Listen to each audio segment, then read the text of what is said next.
أعوذ بالله من الشيطان الرجيم. بسم الله الرحمن الرحيم. الحمد لله رب العالمين، والصلاة والسلام على أشرف الأنبياء والمرسلين سيدنا محمد وعلى آله وصحبه أجمعين. نوينا التعلم والتعليم والتذكر والتذكير والنفع والانتفاع والإفادة والاستفادة، الحث على التمسك بكتاب الله وسنة رسوله صلى الله عليه وسلم، والدعاء إلى الهدى والدلالة على الخير ابتغاء مرضاته وقربه وثوابه سبحانه وتعالى. اللهم فقهنا في الدين وعلمنا التأويل واهدنا إلى صراطك المستقيم. سبحانك لا علم لنا إلا ما علمتنا إنك أنت العليم الحكيم. ولا حول ولا قوة إلا بالله العلي العظيم. السلام عليكم ورحمة الله وبركاته. Amma ba'du. Kita bersyukur kepada Allah Subhanahu wa ta'ala, sama-sama dikumpulkan di rumah Allah, diberi taufik dan hidayah untuk kita memenuhkan, mengimarahkan rumah Allah Subhanahu wa ta'ala, lebih-lebih lagi di dalam bulan yang mulia, bulan Rajab. Marilah sama-sama tuan-tuan kita bertaubat kepada Allah, banyakkan beristighfar di bulan Rajab. Disebutkan Rajab ini syahrullah, bulannya Allah Subhanahu wa ta'ala. Sya'ban pula bulannya Nabi sallallahu alaihi wasallam, dan bulan Ramadan adalah bulan umatnya. Digalakkan untuk kita meminta ampun, membetulkan taubat kepada Allah Subhanahu wa ta'ala. Antara hikmahnya supaya kita dapat beribadah secara katanya secara pure. Betul-betul kita beribadah di dalam bulan Ramadan dengan hati yang sangat bersih, dengan jiwa yang tidak dikotori oleh dosa dan maksiat. Mudah-mudahan Allah Subhanahu wa ta'ala mengampunkan kita semua, ahli keluarga kita, ibu dan ayah kita, dan orang-orang yang kita kasihi. Amin ya rabbal alamin. InsyaAllah kita akan sambung pada perbahasan juz'u amma ini, surah yang baru yang akan kita masuk pada hari ini, iaitu surah Al-Qari'ah. Surah Al-Qari'ah. Sebelum ini kita dah pun menceritakan sedikit ataupun membaca tentang suratul Adiyat, mengisahkan tentang seekor kuda ataupun tentang kuda yang berlari laju dengan tuannya ataupun dengan arahan tuannya, walaupun menempuhi berbagai risiko, berbagai perkara-perkara yang membahayakan kuda itu, akan tetapi dia tetap menjalankan menjalankan arahan daripada Tuhan. Seperti itu jugalah manusia ataupun kita sebagai hamba Allah Subhanahu wa ta'ala, apabila disuruh oleh Allah sebagai Tuhan kita, sebagai Tuhan kita, maka kita kena menjalankan arahan ataupun perintah daripada Allah Subhanahu wa ta'ala. Kemudian Allah Subhanahu wa ta'ala sebut, jelaskan lagi di akhir itu tentang kubur, apa yang ada di dalam kubur. Kemudian Allah sebut tentang hari yang mana Allah Subhanahu wa ta'ala mengetahui dan akan memberitahu kepada manusia hamba-hambanya. Tuan-tuan yang dirahmati Allah, InsyaAllah kita akan baca satu persatu ayat surah Al-Qari'ah ini.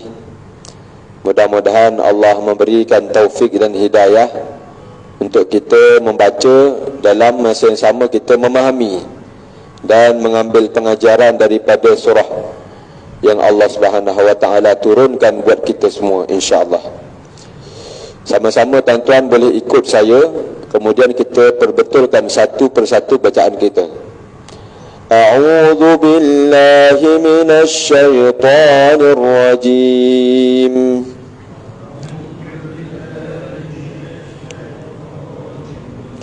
Bismillahirrahmanirrahim.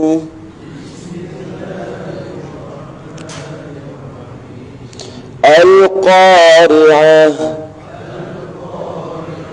Mal-Qari'ah. Wa ma adraka mal-Qari'ah.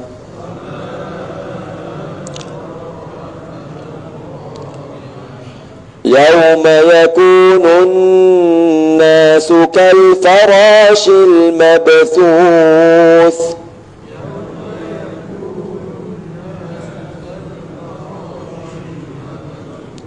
وتكون الجبال كالعهن المنفوش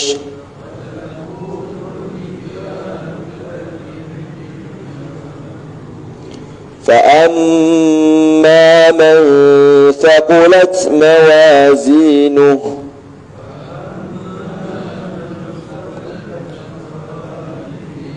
فهو في عيشة راضية وأما من خفت موازينه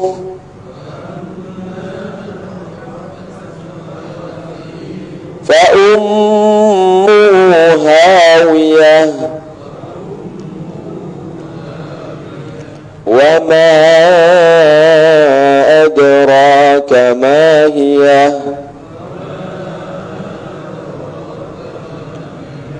نار حامية. Kita tengok tuan-tuan pada ayat yang pertama. Saya rasa ini mudah bagi kita semua untuk menyebut ataupun membacanya. Al-Qari'ah. Boleh baca tu. Kemudian kita cuma dekat sini ada kita yang kena tumpukan adalah menjelaskan sahaja bacaan. Kadang-kadang tu kita kurang untuk membaca dengan kita membuka mulut.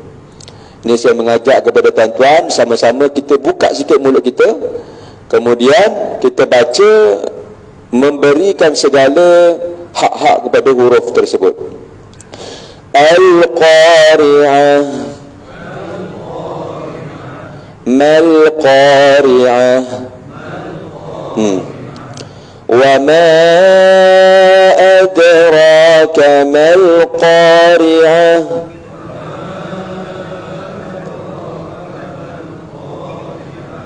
أدرى kan وما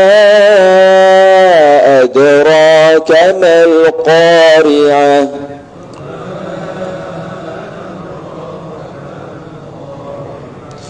يوم يكون الناس كالفراش المبثوث.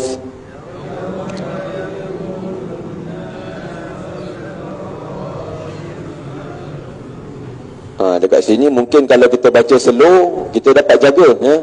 Yauma yakunun nasu kal farashil mabthus. Kat sini ada seakan-akan huruf yang bunyinya lebih kurang sama. Macam apa? Yauma yakunun nasu. Sin kat situ. Kemudian kal farashi.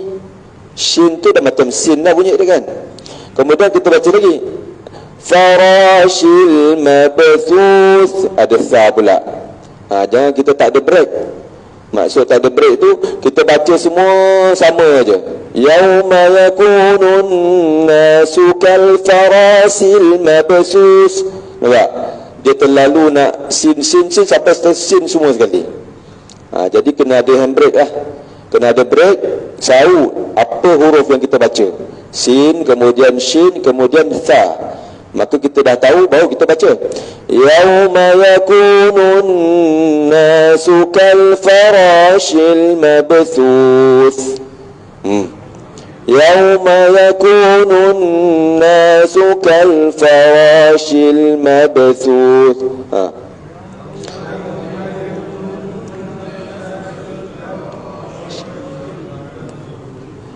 Mabthuth.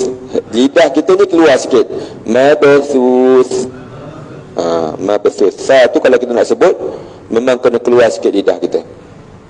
Kemudian wa takunul jibalu kal'ihnil manfush.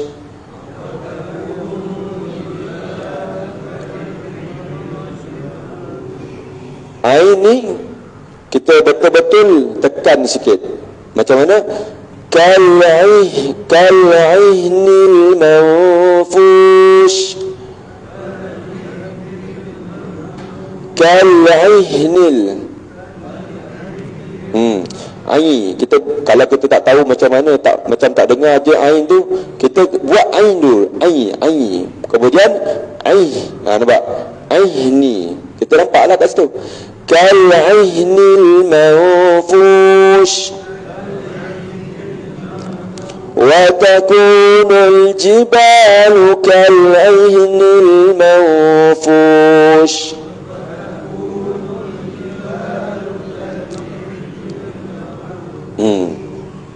فأما من ثقلت موازينه.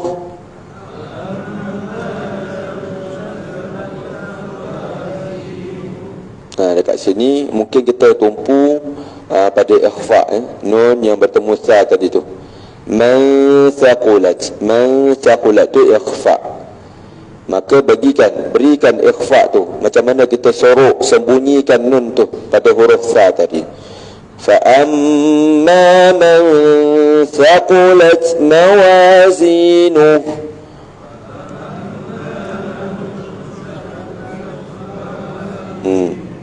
Thaqulat, ta tu dia ada macam dia tak habis lagi. Thaqulat mawazinuh. Fahuwa fi 'ishatin radiyah.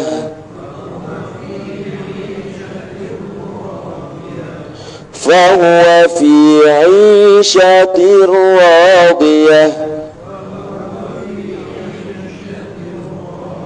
Ingat, tir, masuknya tir ra. Ra tu baru kita sebut ra. Tir radiyah. Nampak ra tu kena tebal. Sebab apa? Dia dia berbaris atas.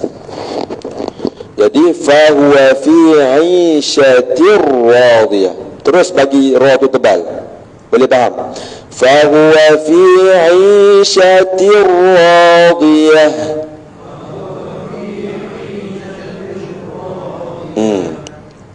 Wa amma man khaffat mawazinuh.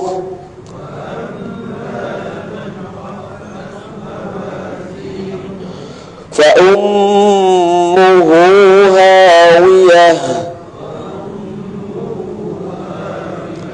Wa ma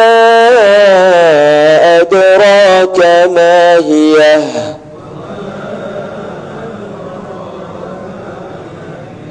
Narun hamiyah.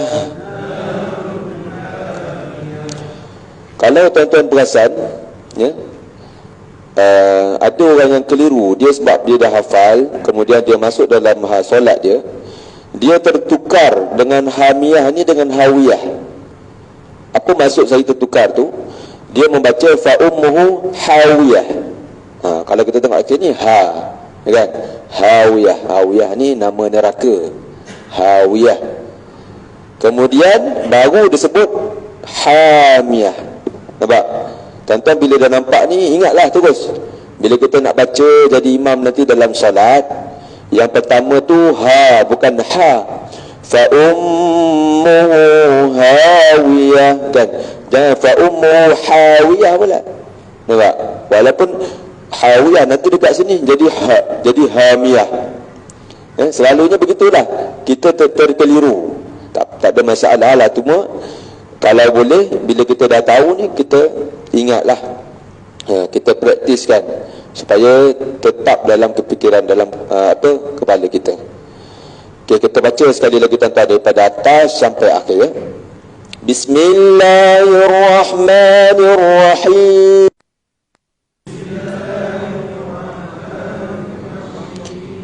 Al-Qari'ah.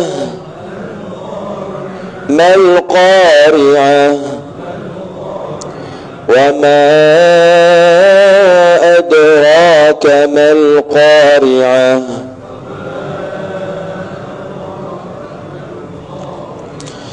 يوم يكون الناس كالفراش المبثوث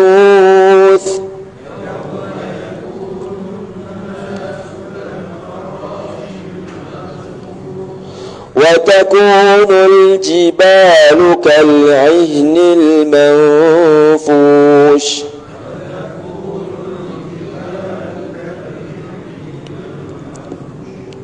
فأما من ثقلت موازينه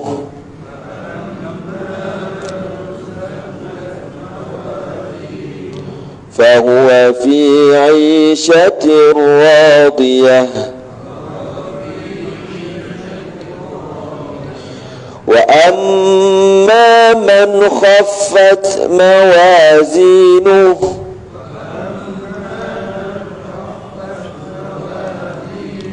فأمه هاوية وما أدراك ما هي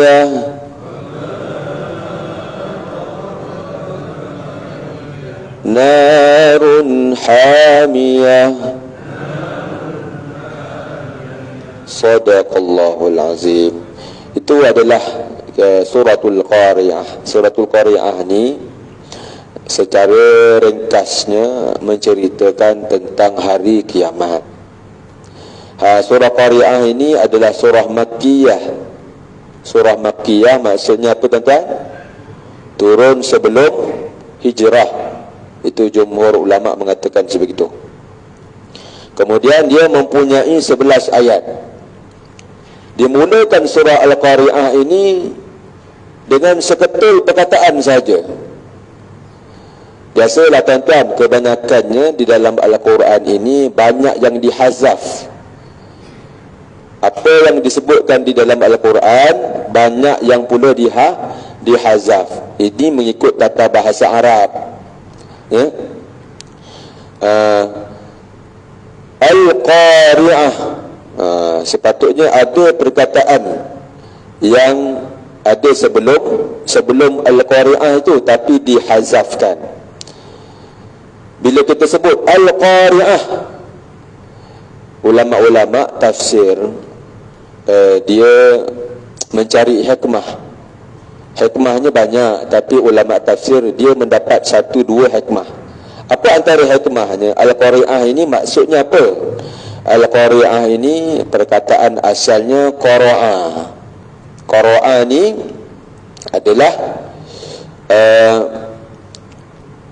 kalau kita tengok dalam kamus, wasfun minal qar'i wa huwa darbul jismi bi akharin bi shiddatin laha sautun. Apa dia kata tuan-tuan? Qara'a maksudnya bertempungan dua jisim ataupun dua sesuatu yang mana mempunyai jisim bertempung ataupun diketuk dengan kuat. Antara satu dengan satu yang lain diketuk dengan kuat, maka keluarlah daripada ketukan itu suara. Ada yang menyebut tanpa suara, ada yang menyebut ada suara. Maka suara itulah yang dinamakan dengan qara'a. Kalau qara'a ni selalu disebut, kalau contohnya dalam bahasa Arab, wahid yaqra'ul bab, kata wahid yaqra'ul bab, seorang tengah ketuk pintu. Yaqra'ul bab ni ketuk, ketuk pintu. Itu salah satu penggunaan Quran. Quran ni banyak maknanya. Yang ni yang sesuai lah dengan apa yang Allah Subhanahu Wa Taala sebut Quran. Kerana Quran ini adalah sesuatu yang berlaku pada tiupan sangkakala yang pertama. Tiupan sangkakala yang pertama. Qara'a ataupun nama ini Qari'ah ni nama lain bagi hari kiamat. Hari kiamat ni banyak namanya. Yaumul Hasyr, hari kiamat. Yaumul Ba'as, hari kiamat. Yaumuddin pun hari kiamat juga. Itu kata yaumut apa? Fa iza ja'atit tammatul kubra, fa iza ja'atis sakhah. Dan itu nama-nama hari kiamat. Antara nama-nama hari kiamat tu apa? Al-Qari'ah. Al-Qari'ah ini salah satu nama daripada nama-nama hari kiamat. Nama yang kita ambil hikmahnya apa? Diambil daripada perkataan ketukan, yang mana ketukan itu mengeluarkan suara yang takut. Contohlah tuan-tuan, malam-malam tengah tidur, tiba-tiba ada orang ketuk pintu. Jadi ketukan itu membuatkan kita rasa terkejut, betul tak? Tengah tidur tiba-tiba ketuk macam tu. Jadi inilah kejutan yang Allah Subhanahu Wa Taala nak bagi tahu ni. Ada satu kejutan yang akan berlaku pada hari kiamat nanti. Maka Allah Subhanahu Wa Taala sebut dulu Al-Qari'ah. Kenapa Allah sebut satu persatu macam tu? Dia sebenarnya panjang Allah nak sebut, tapi Allah sebut satu. Macam kita lah, kalau kita nampak rumah terbakar kan, kita nak cerita dekat orang ni susah. Rumah terbakar dia sebab macam panjang lah. Kalau mudahnya kita cakap apa? Api, api. Kita cakap macam tu kan, betul tak? Satu perkataan je orang dah nampak dah. Api, api. Begitu juga dengan hikmah yang ada pada Al-Quran ni. Allah nak beritahu perkara ni perkara yang besar. Allah mulakan dengan satu perkataan dulu, Al-Qari'ah, supaya orang-orang Arab pada ketika itu akan mula ambil perhatian apa sebenarnya Al-Qari'ah ni. Maka ditanya lagi, Mal Qari'ah, apakah yang kamu tahu, apakah itu hari kiamat? Wa ma adraka mal Qari'ah. 3 kali Allah ulang. Yang pertama Allah kata Al-Qari'ah. Yang kedua, apakah yang kamu tahu Al-Qari'ah itu? Wa ma adraka mal Qari'ah. Ini disandar kepada Nabi sallallahu alaihi wasallam. Nak memberitahu kepada kita tuan-tuan bahawa Nabi sallallahu alaihi wasallam tidak dapat mengetahui perkara yang gaib kecuali yang Allah Subhanahu wa taala beritahu kepada Nabi. Sebab itu Nabi ni asalnya tidak tahu, kemudian diberitahu oleh Allah Subhanahu wa taala. Nabi tak tahu Al-Qari'ah itu apa. Nabi tak tahu baca, Nabi tak tahu menulis. Kalau tahu baca mungkin dapat daripada buku mana-mana ni. Muhammad ni buat Al-Quran. Tak, Nabi tak pernah baca, tak pandai. Nabi pun tak pandai menulis. Jadi memanglah Nabi ini seorang Rasul daripada Rasul Allah Subhanahu Wa Taala. Maka ditanya, engkau ni tahu ke wahai Muhammad akan Al-Qari'ah ini apa? Jadi pertanyaan ini nak beritahu kepada kita, Nabi SAW tak tahu, dan Allah beritahu kepada Nabi. Maka Allah beritahu, wa ma adraka mal Qari'ah. Nanti rahmati Allah. Ayat yang saya bacakan tadi ataupun yang kita baca sama-sama ni nak memberitahu kepada kita ataupun sedikit kita merajaah untuk rukun iman kita. Antara yang wajib kita imani apa dia tuan-tuan? Dalam rukun iman ada berapa? Rukun iman kita ada 6. Yang kita belajar di dalam hadis Jibril kan. Memang masyhur hadis Jibril ni. Di Jibril mengajarkan Nabi SAW akan ilmu agama yang wajib kita belajar. Antaranya ilmu fiqah wajib kita belajar. Fardu ain tu. Fardu ain ni maksudnya setiap daripada kita yang mukallaf wajib mengetahui. Kalau selagi mana kita tak tahu, tak belajar, maka kita berdosa, tuan-tuan. Sepanjang kita tak tahu tu, berdosa lah. Sampailah kita ambil langkah, aku nak belajar hari ni, maka terhentilah dosa tu, kerana kita cuba untuk mempelajari fardu ain. Apa fardu ainnya? Yang pertama tentang rukun Islam. Kita kena tahu rukun Islam tu secara detail, tentang syahadah, tentang solat. Bukan tahu rukun solat je, tuan-tuan. Orang budak-budak sekolah pun tahu rukun solat, tapi macam mana nak rukuk dengan sah, nak sujud dengan sah, nak i'tidal sah, itu yang sepatutnya kita tahu. Rukuk i'tidal orang budak-budak sekolah pun hafal. Betul tak? Kita nak beza dengan kita dengan budak-budak sekolah macam mana?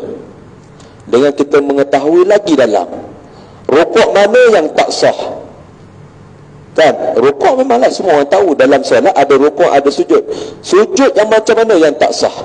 Yang tu kita perlu tahu, supaya betul-betul yang kita buat tu solat yang diterima oleh Allah SWT.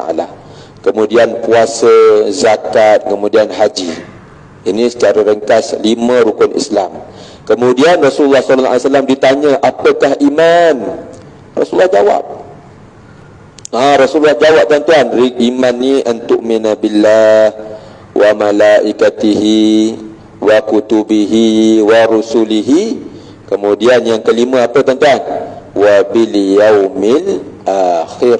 Inilah yang kita belajar ni, untuk kita mengetahui hari akhirah. Wajib kita imani, tuan-tuan, hari akhirah ni bukan hari akhirat tu hari yang akhir lah. Bukan itu saja, wajib kita imani apa dia? Kronologi yang berlaku, turutan tu. Apa yang pertama? Apa? Tiupan sangkakala, wajib kita imani. Kemudian apa? Bangkit daripada kubur, wajib kita imani. Semuanya termasuk di dalam hari akhirah tu. Bukan kita nak kena iman hari akhirah, tak. Kita kena beriman secara detail. Apa maksud hari akhirah? Yang ini diceritakan hari akhirah, sedikit sifat apa yang berlaku pada hari akhirah. Kemudian nanti akan ada hisab. Kita wajib imani. Wajib imani itu iktikad kita, pegangan kita, nanti akan ada hari penghisaban. Itulah yang ada dalam pegangan kita.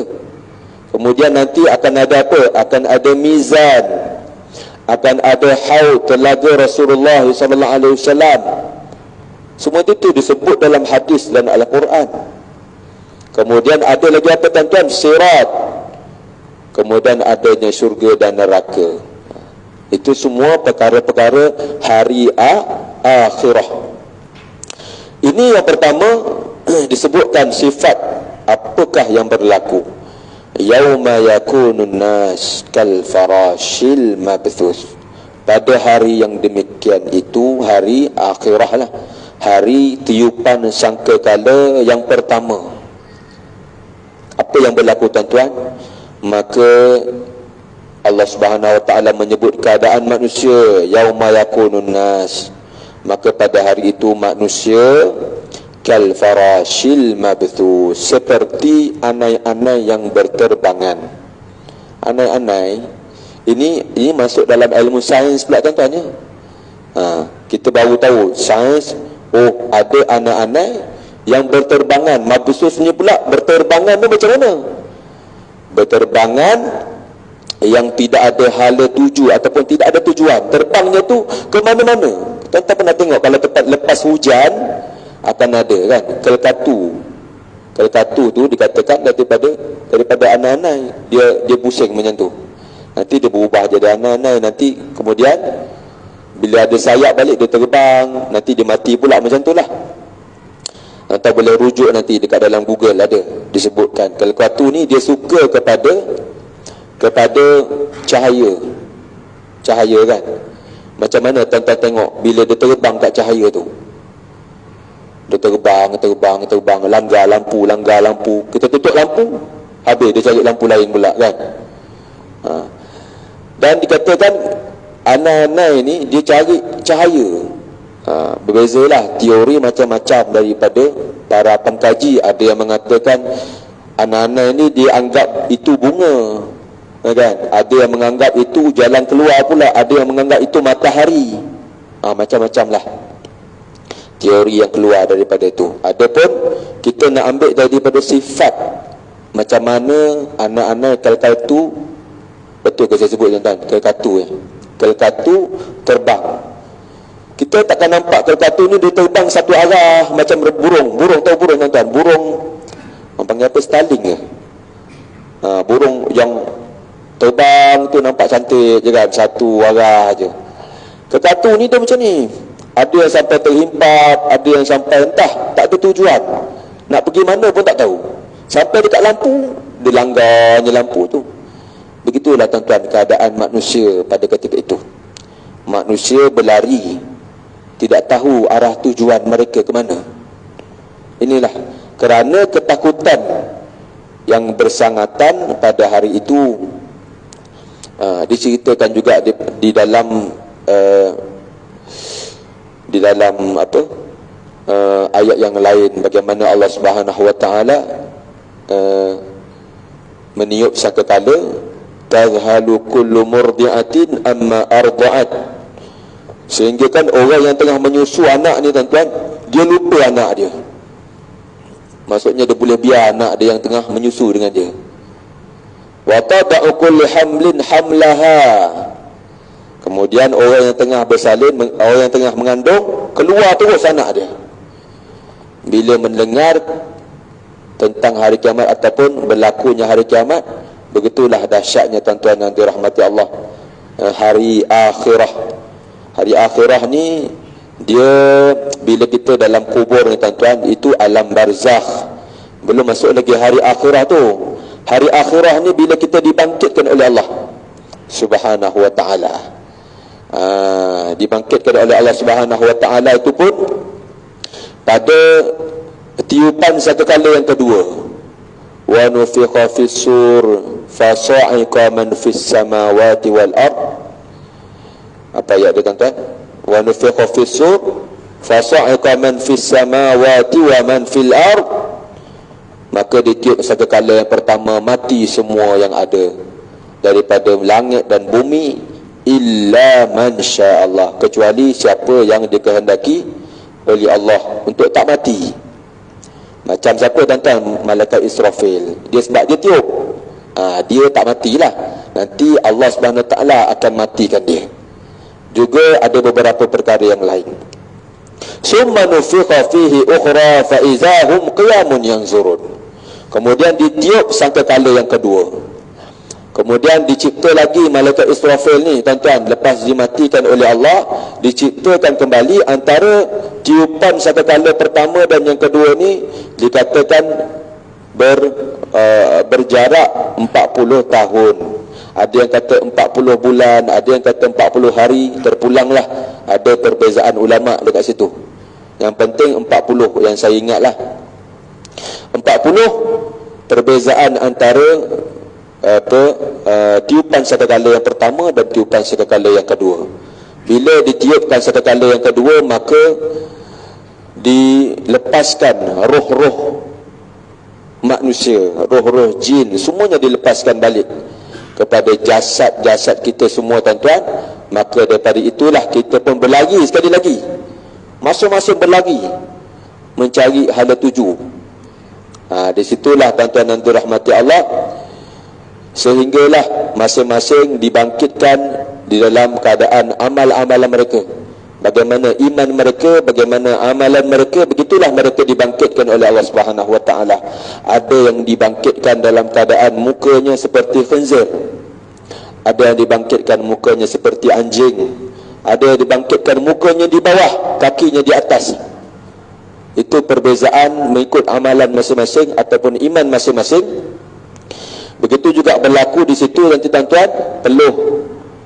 Kita ada na'udzubillah, bukan kita tuan-tuan, jauh kan daripada perkara-perkara ini.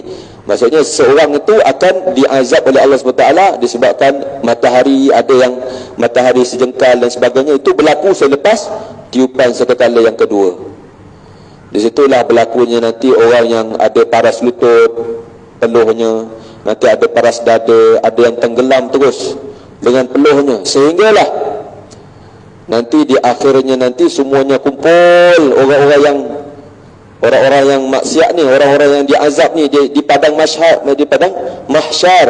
katakan di padang mahsyar, semuanya tak tahu nak buat apa ni, tak tahu. Jumpa Nabi Adam, wahai Nabi Adam, tolong, mulakanlah hisab, kami dah tak tahan dah. Wah, daripada situlah tuan-tuan, nafsi. Setiap Nabi dijumpa sampailah Nabi sallallahu alaihi wasallam. Itu panjang lagi tuan-tuan perjalanan hari akhirah kita. Kemudian kita dah tahu keadaan manusia di hari akhirat, begitu juga nanti keadaan yang lain seperti yang disebutkan kat sini, wa takunul jibalu kal'ihnil manfush. Dan juga gunung ganang, jibal, ini adalah kata jamak bagi jabalun, jibal, adalah nak memberitahu kepada kita gunung-gunung ini seperti longgokan pasir yang dicurahkan, ataupun ini seperti bulu yang halus. Bila kita ketuk-ketuk bulu ni kan, kalau dia nak buat apa, kalau kita ambil kambing ataupun bulu kambing biri-biri itu kan, kita ketuk, dia akan keluarkan bulu-bulu yang halus. Bulu-bulu yang halus itulah perumpamaan ni Allah SWT bagi tahu ni. Gunung yang menjadi pasak bumi ini tuan-tuan, jadi macam haba'an mansura, jadi macam habuk. Tak ada apa-apa dah. Bumi gunung ni sekuat macam mana pun tuan-tuan, tidak ada apa-apa di sisi Allah Subhanahu Wa Taala. Bahkan bila berlakunya kiamat, macam itulah berjadinya. Apatah lagi itu berlaku pada gunung, apatah lagi pada manusia. Itu yang sampai beranak, itu yang sampai macam-macam yang berlaku luar daripada adat yang kita selalu melihat. Kemudian kronologi, tuan-tuan kena tahu kronologi yang ringkas tentang hari kiamat ini. Yang pertama sekali, selepas kita yang saya ceritakan tadi tuan-tuan, kita dibangkitkan oleh Allah Subhanahu Wa Taala. Di dalam Al-Quran ada yang menyebutkan satu hari di hari kiamat itu, hari akhirat itu, satu hari bersamaan dengan 50,000 hari di dunia. Ta'rujul malaikatu warruh ilaihi fi yaumin kana miqdaruhu 50,000 sanah. 50,000 tahun. Ini 50,000 tahun bersamaan satu hari di akhirah. Sini 50,000 tahun tuan-tuan, sana baru satu hari. Tuan-tuan bayangkan hidup di atas dunia ni 50,000 tahun, sana baru satu hari. Kita ni kalau umur 60 tahun, 70 tahun, itu mungkin berapa saat je. Ada pula ayat yang lain menyebut fi yaumin kana miqdaruhu alfasanah, yang mana kadar hari di akhirah itu bersamaan di dunia 1000 tahun. Alfasanah itu 1000 tahun. Kenapa berbeza? Ada yang kata 50,000, dalam ayat lain ada yang kata 1000. Itu berbeza mengikut kepada amalan. Ada yang mengatakan, ulama mengatakan 50,000 itu untuk orang kafir. Orang kafir bila di akhirah nanti dibangkitkan oleh Allah Subhanahu Wa Taala, dia akan merasakan satu hari ini tuan-tuan 50,000 tahun. Bayangkanlah. Maka benda ini pernah Rasulullah SAW membacakan ayat ini pada para sahabat radhiyallahu anhum. Maka para sahabat pun berkata, ma'atala hadzal yaum ya Rasulullah, punyalah panjang ya Rasulullah, satu hari 50,000 tahun. Terkejut para sahabat tuan-tuan. Maka Rasulullah kata, betul 50,000 tahun bagi satu hari, akan tetapi innahu la yukhaffifu alal mu'minin, ataupun innahu la yukhaffifu, sesungguhnya dia akan diringankan oleh Allah Subhanahu Wa Taala bagi orang-orang yang soleh. Seperti mana ringannya ya Rasulullah? Seperti orang itu kalau sekiranya dia solat maktubah yang paling sedikit rakaat, itulah dia akan rasa. Tuan-tuan bayangkan ya, Solat yang paling sedikit yang diwajibkan oleh kita solat apa tuan-tuan? Solat subuh 2 rakaat. Maka orang yang beriman kepada Allah, orang yang soleh, di akhirat kelak dia akan merasakan antara hari kebangkitan dengan waktu nak dihisap ni, dia merasakan seperti dia solat 2 rakaat je. Yang paling ringan dia pernah solat di atas dunia itu, itulah waktu dia tunggu. Adapun orang kafir, dia merasakan antara hari kebangkitan dan juga hari kebangkitan dan juga waktu dihisab itu adalah 50,000 tahun. Kita bagi azan dulu tuan-tuan ya.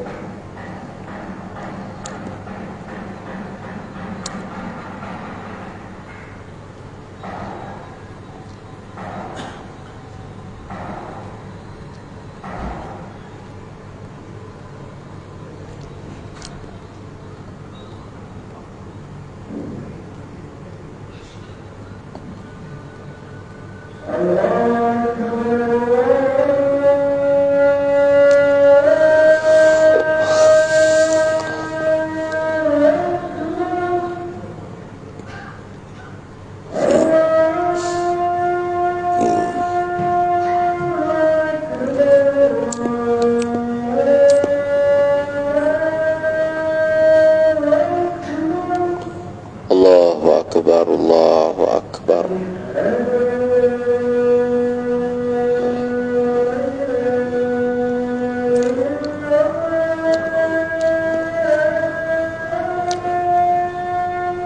Asyhadu an la ilaha illallah.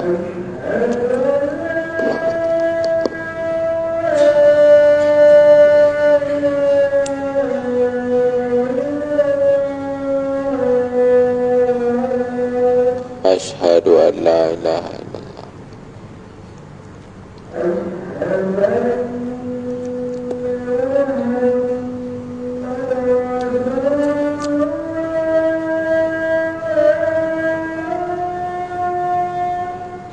Asyhadu anna sayyidina Muhammadar Rasulullah sallallahu alaihi wasallam.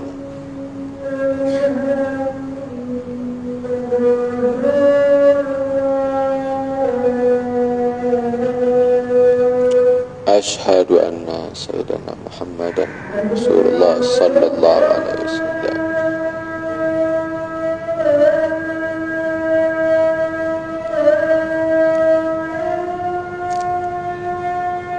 La haula wa la quwwata illa billahil aliyyil azim.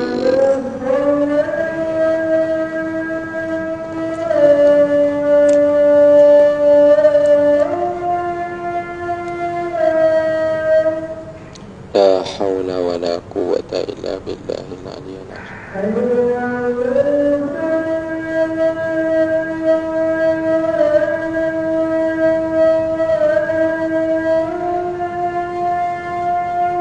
La haula wa la quwwata illa billahil aliyyil azim.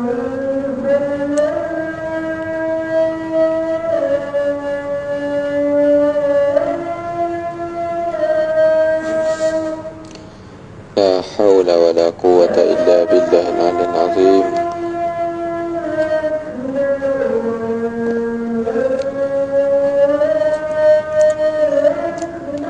Allahu akbar, Allahu akbar.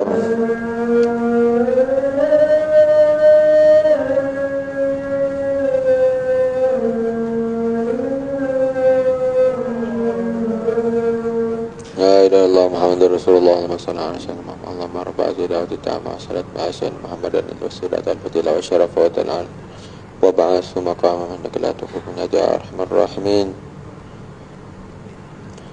Tuan-tuan dan dirahmati Allah Subhanahu wa taala, saya nak cerita kepada tuan-tuan tentang kronologi yang berlaku di akhirah. Yang pertama, seperti mana kita tahu, tiupan sangkakala yang pertama dan yang kedua berlaku. Kemudian kita dibangkitkan oleh Allah Subhanahu wa taala, dan apabila kita dibangkitkan masing-masing dengan amalan masing-masing yang soleh, merasakan sekejap saja penungguan tu sekejap saja, tiba-tiba dah dihisap. Adapun orang-orang yang maksiat, orang-orang kafir, maka dia rasa lama, 1000 tahun, 50,000 tahun. Itu sebab dia tak tahan ni, dia cari Nabi sampailah jumpa Nabi sallallahu alaihi wasallam. Mulalah hisab. Mulalah apa? Mulalah hisab. Betul lah. Kemudian sebelum hisab ini nak dimulakan, maka setiap daripada orang akan diberikan catatan amalan mereka. Ini disebutkan di dalam Al-Quran, fa amma man utiya kitabahu biyamini. Siapa yang dapat catatan amalan tangan kanan, fa huwa fi fa amma man utiya kitabahu biyamini fa sawfa yuhasabu hisaban yasira. Dapat tangan kanan cukuplah tuan-tuan. Untuk Allah Subhanahu wa taala hisab kita dengan hisab yang ringan, hisab yang cepat. Maksudnya apa? Dia tidak hisab banyak. Dia okey terus jalan terus kepada perhentian yang seterusnya. Tapi kalau Allah Subhanahu wa taala sebut syadidul hisab, Allah innallaha syadidul hisab ke? Innallaha sari'ul hisab. Kemudian Allah Subhanahu wa taala sebut Allah Subhanahu wa taala ni mempunyai hisab yang sangat teliti. Itu juga memberitahu kepada kita bahawa hisab yang teliti itu berlaku kepada orang-orang kafir. Ada juga di antara golongan yang tidak menerima hisab. Ada di antara golongan yang tidak menerima hisab. Ini yang diberitahu oleh Nabi SAW. Di antara umatnya bilangan 70,000 orang yang Rasulullah kata tidak menerima hisab, masuk syurga tanpa hisab. Bahkan Rasulullah kata kepada kita bahawa Allah SWT menjanjikan untukku ada 70,000 orang yang akan masuk syurga tanpa hisab. Dan dalam 70,000 ni tuan-tuan, setiap 1,000 diberi lagi 70,000. Berapa tuan-tuan? Dia ada 70,000 orang. Setiap 1,000 dari 70,000 ada lagi 70,000 orang yang akan dimasukkan syurga tanpa hisab. Bila seorang itu tidak dihisab, maka tak adalah amalan, buku catatan amalan ni dia tak dapat. Kerana dia tidak dihisab. Orang yang dihisab, kena buku catatan kena ada dulu. Jadi nak beritahu kepada kita, mudah-mudahan tuan-tuan kita semua dipilih oleh Allah Subhanahu wa taala masuk syurga tanpa hisab. Amin ya rabbal alamin. Kotanya berapa tuan-tuan? Kotanya dalam hadis tu disebut, saya kira-kiralah tadi, lebih kurang dalam 5 juta orang. 5 juta orang tu adalah kita bagi 70,000 bahagi 70. Sebab setiap 1,000 orang daripada 70,000 orang tu ada 70,000 yang lain. Maka 70,000 bahagi 70,000 darab 70. Kita akan dapat bilangan lebih kurang dalam 4,900,000. Itu belum cukup lagi tuan-tuan. Rasulullah kata apa? Dan ada 3 cedokan daripada Tuhan aku yang mengambil siapa sahaja daripada yang dikehendaki untuk masuk lagi dalam kumpulan. Maksudnya bukan 500,000 je tuan-tuan. Ada lebih daripada ada lebih daripada 5 juta orang. 5 juta yang kita tahulah daripada bilangan. Tapi ada lagi lebih, yang mana yang diketahui oleh Allah Subhanahu wa taala, pilihan Allah yang dipilih untuk masuk syurga tanpa hisab. Allah menjadikan kita daripada golongan orang yang masuk syurga tanpa hisab. Amin ya rabbal alamin. Kemudian tuan-tuan yang dirahmati Allah, orang yang ada catatan buku amalan catatan, dia dapat daripada tangan kanan, sama ada tangan kanan ataupun tangan kiri. Tangan kiri ni sama ada dua lah, tangan kiri ataupun daripada belakang. Ini bukan kita boleh tutup macam tu, bukan tuan-tuan. Ini secara automatik mengikut amalan masing-masing. Dia datang dengan tangan kanan ataupun datang daripada belakang, maka orang tu dah mengetahui nasib dia sendiri. Tangan kanan maksudnya hisab dia bagus, tangan kiri punahlah tuan-tuan, ataupun tangan belakang habislah. Jadi maka dihisab dah habis semua. Ada yang mengatakan orang kafir pun dapat juga catatan amalan. Dan ada golongan orang yang masuk syurga tanpa hisab, ada juga golongan orang kafir yang masuk neraka tanpa hisab. Daripada hasyar tu tuan-tuan, daripada bangkit je terus campak masuk dalam neraka Allah, wal'iyazubillah. Kemudian dihisab. Namanya hisab ni tuan-tuan, diperiksalah satu persatu. Lembaran kita ni tengok amalan. Maka setiap daripada kita akan tengok yang dihisab ni lah. akan tengok yang kita baca sebelum ni, faman ya'mal misqala zarratin khairan yarah. Kalau dia buat baik, dia akan nampak baik. Kalau dia buat jahat, dia nampak jahat. Walaupun sekecil zarrah, sekecil-kecilnya takkan dibiarkan, tuan-tuan. Semua ditulis dalam buku catatan amalan tu. Kemudian bila dah dihisab, semuanya ditanya, kenapa kamu buat macam ni, kamu buat macam tu, kamu buat macam ni. Kalau hisabnya mudah, dia tak tanya banyak, tuan-tuan. Okey, lepas, okey, yang ni kenapa macam ni? Okey, tak apalah, lepas. Itu namanya hisab yang ringan-ringan. Tapi dihisab juga. Kemudian bila dah dihisab ni, tuan-tuan, masuk kepada mizan. Mizan nanti ditimbang. Inilah yang sebut dalam Quran ni, tuan-tuan, fa amma man saqulat mawazinu, bila berat timbangannya, maka dia akan fahuwa fi 'aisyatir radiyah, maka dia akan hidup di dalam keadaan keredaan Allah. Maksudnya masuk dalam syurga lah, dalam keredaan Allah. Berat timbangan amalan ni, ada yang mengatakan macam kita timbang dekat dalam dunia ni, tuan-tuan. Mana yang berat, begitulah. Berat ni maksudnya amalan baik berat, amalan jahat ringan. Kan? Kalau amalan jahat berat, amalan baik ringan. Macam itulah. Ada ulama mengatakan terbalik. Maksud berat ini maksudnya dia akan jadi ke atas. Maksud kalau amalan baik dia banyak, dia akan jadi atas. Macam tu. Dia terbalik. Itu perbezaan pendapat ulama. Wallahu ta'ala, kita pun tak tahu. Yang penting kita mengimani mizan ni ada. Kemudian ditimbanglah, tuan-tuan. Kalau lebih satu amalan baik daripada amalan jahat, masuk syurga. Kalau lebih satu amalan jahat daripada baik, masuk neraka. Begitu, cukup mudahlah kita punya timbangan tu. Kemudian orang yang dah ditimbang ni tadi, tuan-tuan, berlalu pula ke haud Nabi SAW, yang ditimbang banyak amalan baik itu dapat minum telaga Nabi, yang mana bila kita minum tenaga ni, tuan-tuan, tidak akan kita haus selama-lamanya. Hatta di dalam syurga tu macam mana, Ustaz? Syurga tu kita minum ke? Minumlah, tuan-tuan. Minum tu apa? Kenapa? Sebab dahaga ke tu, Ustaz? Sebab kita nak menikmati sahaja. Kita dalam syurga tu tak ada haus-haus dah, tuan-tuan. Kita nikmati sahaja. Ni minuman ni tak ada rasa haus dah. Kemudian bila kita dah lalu dekat haud tu, orang-orang kafir pun nak minum juga, maka dihalang oleh malaikat. Bukan sini tempat kamu, lagi. Maka dihalau mereka tu kepada sirat. Sirat ini pula dikatakan oleh para alim ulama, semua tak terkecuali, hatta para nabi pun kena melalui sirat. Apa ayat tu, tuan-tuan? Dalam Al-Quran disebutkan dalam surah Maryam, wa in minkum illa wariduha, setiap daripada kamu tidak kecuali akan melalui wariduha, ini akan melalui neraka Jahannam. Kenapa kata neraka Jahannam? Kerana sirat ini dibina atas neraka Jahannam. Barang siapa yang lepas titian sirat, maka dia lepas masuklah ke dalam syurga Allah. Syurga Allah tu dia mempunyai beberapa tingkat. Ada yang membahagi kepada 4. Jannatul Naim, Jannatul Ma'wa, Jannatul Adan, Jannatul Firdaus. Ada pula neraka Allah Subhanahu Wa Taala, para alim ulama mengatakan ada 7 tingkat. Tingkat yang paling atas adalah untuk umat Nabi SAW yang banyak dosa. Apa nerakanya? Neraka Jahannam. Ada lagi neraka untuk orang Yahudi, neraka untuk orang Nasrani, neraka untuk orang kafir, neraka untuk orang yang bawah sekali, tuan-tuan ni, fa ummuhu hawiyah. Yang ini yang paling dahsyat neraka dia. Kerana dalam tu ada Fir'aun, dalam tu ada Qarun, macam-macam orang yang dahsyat-dahsyat ni, azab dahsyat-dahsyat dosanya ni, termasuk orang-orang yang munafik.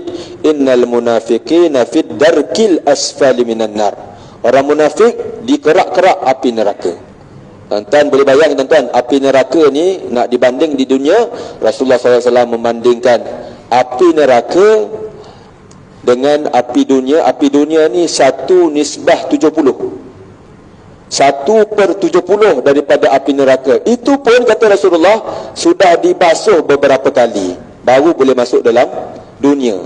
Nak bagi tahu 1/70 ni, satunya pula seluruh, kalau di seluruh dunia ni dikumpulkan api di seluruh dunia dijadikan satu, maka itulah nisbah 1 daripada 70.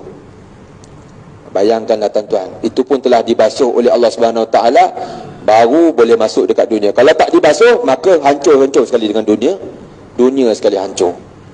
Itulah kehebatan yang Allah Subhanahu Wa Taala letak di dalam neraka dan dalam syurga. Tuan-tuan dan dirahmati Allah, akhirnya nanti kita masuk sama ada, amin, mudah-mudahan ke dalam syurga dan kita dibebaskan oleh Allah Subhanahu Wa Taala daripada neraka. Neraka Jahannam ini semua umat Nabi SAW. Kemudian kata para alim ulama, nanti semua dah keluar daripada neraka Jahannam.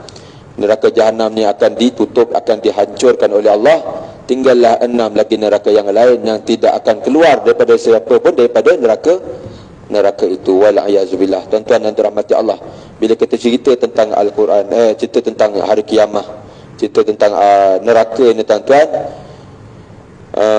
bangkitlah dalam diri kita sedar insaf tentang kita ni tak boleh lari daripada hari akhirah. Buatlah macam mana sekalipun di atas dunia memang lepaslah, tapi di hari akhirah adanya pembalasan keadilan Allah Subhanahu Wa Taala. Sesiapa yang membuat kebaikan, itulah yang akan didapat. Yang dibuat kejahatan di dunia walaupun dia tak dapat hukuman, di akhirat dia tetap akan dapat. Kembali kepada Allah Subhanahu Wa Taala. Dia nak ampun sebab hamba dia. Dia nak azablah sebab itu pun hamba dia. Mudah-mudahan ni tuan-tuan dan dirahmati Allah, saya rasa saya minta maaflah kalau terambil masa yang panjang untuk menerangkan turutan kita ke arah hari akhirah ni panjang lagi. Tuan-tuan dan dirahmati Allah, mudah-mudahan Allah Subhanahu Wa Taala menambahkan kita rasa takut, rasa insaf kepada hari akhirah, kepada diri kita ini, meningkatkan lagi ibadah kita. Dan Allah Subhanahu Wa Taala berkati kita dalam bulan Rajab, berkati kita dalam bulan Sya'ban, dan sampaikan kita dalam bulan Ramadan. Jadikan kita orang yang beribadah dalam bulan Ramadan dan diampunkan oleh Allah Subhanahu Wa Taala di bulan Rajab, di bulan Sya'ban, di bulan Ramadan. Maka kita dimatikan oleh Allah Subhanahu Wa Taala di dalam keadaan Allah ridha, maka masuk syurga tanpa hisab dengan Nabi sallallahu alaihi wasallam. Amin ya rabbal alamin. Allahumma ja'al jam'ana hadha jam'an marhuma wa tafarruqana min ba'dihi tafarruqan ma'suma. Allahumma anfa'na bima 'allamtana wa zidna ilman warhamna wa anta arhamur rahimin. Wa sallallahu ala sayyidina Muhammad wa ala alihi wa sahbihi wa sallam. Walhamdulillahi rabbil alamin. Wal 'afu minkum. Assalamu alaikum warahmatullahi wabarakatuh.